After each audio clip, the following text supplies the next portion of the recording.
नमस्कार, आप देख रहे हैं प्रभात खबर में आपके साथ राजलक्ष्मी और हम बात करेंगे झारखंड के हॉट न्यूज पर, जहां ये डेली अपडेट आपके लिए रहेगा और इसकी शुरुआत आज मॉर्निंग बुलेटिन के साथ, जहां पर हम बात करेंगे झारखंड की हॉट न्यूज यानी कि ब्रेकिंग न्यूज हेडलाइंस क्या है। आज दिन भर की चर्चा के लिए हमारे साथ हमारे वरिष्ठ साथी विश्वजीत जी मौजूद है। सबसे पहले आपका स्वागत है नमस्कार है सब दर्शकों को। और बात करेंगे कि आज क्या कुछ अपडेट, क्या खबरें हैं झारखंड में जो कि चर्चा का विषय रहेंगी। तो सबसे पहले हम बात कर ले चाईबासा की उस खबर की, जहां एक ही साथ 3 लोग एचआईवी पीड़ित पाए गए हैं और गौर करने वाली बात यह है कि एचआईवी पीड़ित 3 साल का बच्चा भी है।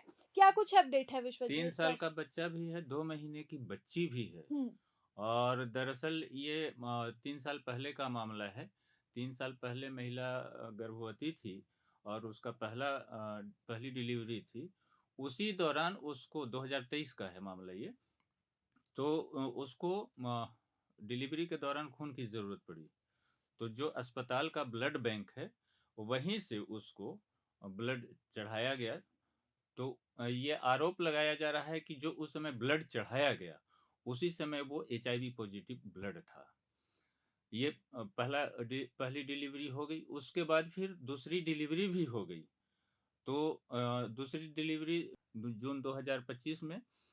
तो उसके बाद जो है अभी उसका बड़ा बेटा जब 2 जनवरी को बीमार पड़ा, तब जो जाकर मामले का खुलासा हुआ हाँ, है। खुलासा हुआ। और अब आरोप-प्रत्यारोप दोनों तरफ से चल रहे हैं।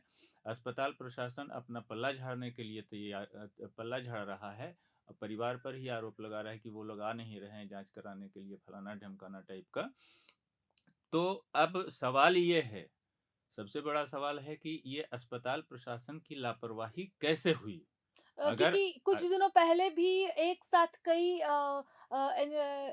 एनीमिया पीड़ित मतलब लड़कियों पर जो है वो इसी तरह का एचआईवी ब्लड हाँ, चढ़ाने का कई आरोप भी मामले लगता रहा है। चाईबासा की ही अस घटना है। अस्पतालों में लापरवाही के हम्म। कई मामले सामने आते रहे हैं और हम्म। कई दफ़ा तो झारखंड में ही ऐसा भी देखा जाता है कि अस्पताल प्रशासन की लापरवाही की वजह से डॉक्टरों की पिटाई भी हो जाती जी। है।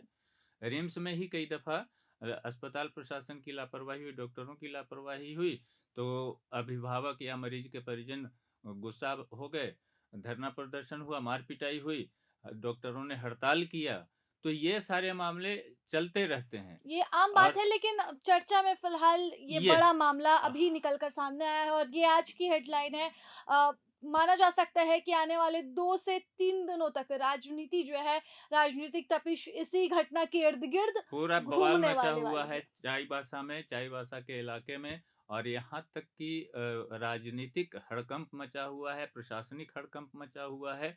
यहाँ उसकी तपिश रांची तक देखी जा रही है। जी, एकदम। और बात करेंगे हम अपने अगले खबर की। अगली खबर है एसआईआर की। जी हाँ, झारखंड में माना जा रहा था कि एसआईआर होगा, लेकिन अब एसआईआर जो है वो टल सकता है।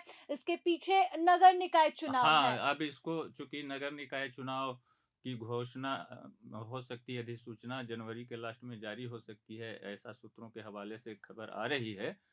और अब इसके आने के बाद नगर निकाय चुनाव के बहाने एसआईआर अब ठंडे बस्ते में फ़िलहाल डाल दिया जा सकता है।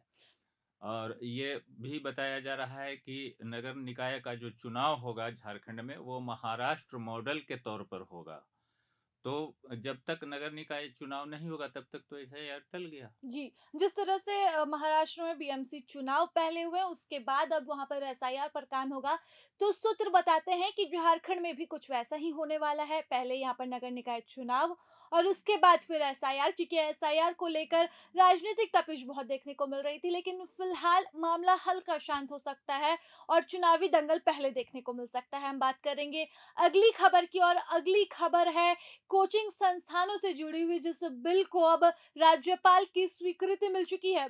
तो कोचिंग संस्थानों पर सरकार कोचिंग का डंडा संस्थान चलेगा अब। झारखंड कोचिंग सेंटर विधेयक 2025 को राज्यपाल की मंजूरी मिल गई है।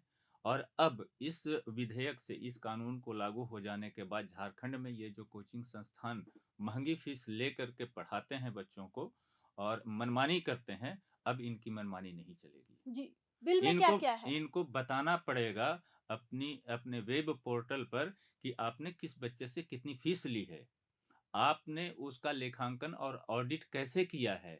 आपको ये बताना पड़ेगा कि आप 16 साल से कम उम्र के बच्चे को पढ़ा रहे हैं, तो उसके गार्जियन से आपने मंजूरी ली है, अनुमति ली है कि नहीं ली है। आप उस बच्चे से कितना फीस ले रहे हैं, आपका फीस स्ट्रक्चर क्या है, आप क्या-क्या सब्जेक्ट उसको पढ़ा रहे हैं, क्या सुविधा दे रहे हैं, क्या टाइमिंग है आपकी, ये सारा उनको खुलासा करना पड़ेगा। और नहीं करेंगे, नियम का पालन नहीं करेंगे, तो 10 लाख रुपए का जुर्माना भी देना पड़ेगा। और उनका जो रजिस्ट्रेशन है, वो 5 साल तक ही वैध रहेगा। अच्छा। जी, और हर एक 5 साल के बाद उनको 5 लाख रुपए का जो है बैंक गारंटी देनी होगी, तब जाकर के उनका रजिस्ट्रेशन होगा। ये तो पहली बात है। हुँ। इस विधेयक का, इस कानून की ये ख़ासियत है। लेकिन दूसरा पहलू ये भी है कि झारखंड में इससे भ्रष्टाचार, रिश्वतखोरी बढ़ेगी। वो कैसे? हाँ, वो ऐसे कि ये जो 5 साल का रजिस्ट्रेशन रखा गया है, इसकी वैधता रखी गई है, जब दोबारा रजिस्ट्रेशन तो कराने उस समय बहुत रिश्वतखोरी बढ़ बढ़ जाएगी। जाएगी। चलिए तो ये एक बड़ी खबर हो सकती है झारखंड के लिहाज से और साथ ही बात करें अगर हम अपने अगले हेडलाइन की, तो वो अगली हेडलाइन है जमशेदपुर की, जहाँ कैरव गांधी उद्योगपति का बेटा लापता चल रहा है। क्या कुछ अपडेट है विश्वत जी उस पर उसमें फिलहाल? ये सामने आया है कि उसका पहले तो खुलासा नहीं परिवार के लोग कर रहे थे, लेकिन जब मामला आगे बढ़ गया, राजनीतिक तूल पकड़ने लगा, तो कल उसका खुलासा हुआ है कि फ़िल्मी स्टाइल में उसका अपहरण कर लिया गया है।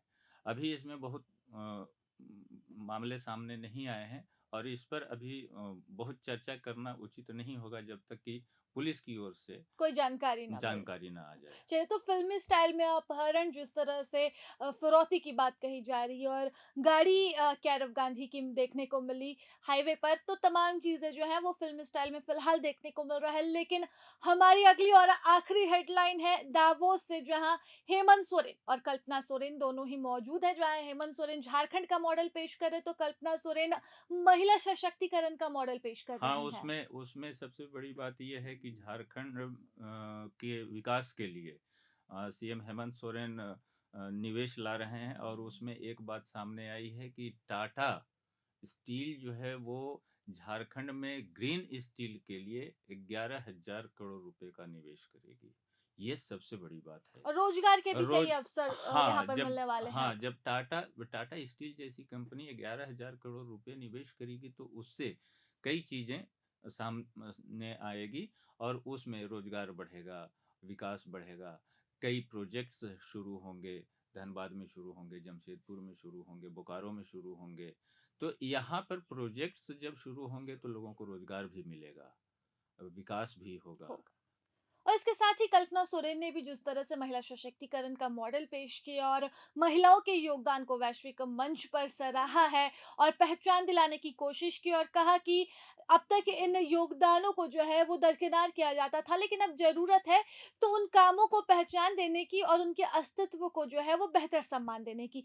तो तमाम चीजें दावोस में हो रही हैं और इसके साथ ही कई और भी खबरें दावोस से साथ ही साथ झारखंड से आपको देखने को मिलेगी। लेकिन फिलहाल की हेडलाइन में बस इतना ही। हम आपको देते रहेंगे हर खबर का अपडेट। आप देखते रहें प्रभातखबर.com और साथ ही यूट्यूब चैनल पर भी आपको मिलेगी तमाम अपडेट। फिलहाल इस खबर में बस इतना ही। हमें दीजिए इजाजत। प्रभात खबर से मैं राजलक्ष्मी सहयोगी विश्वत सेन के साथ। नमस्कार। प्रभातखबर.com, विश्वास वही, रफ्तार नहीं।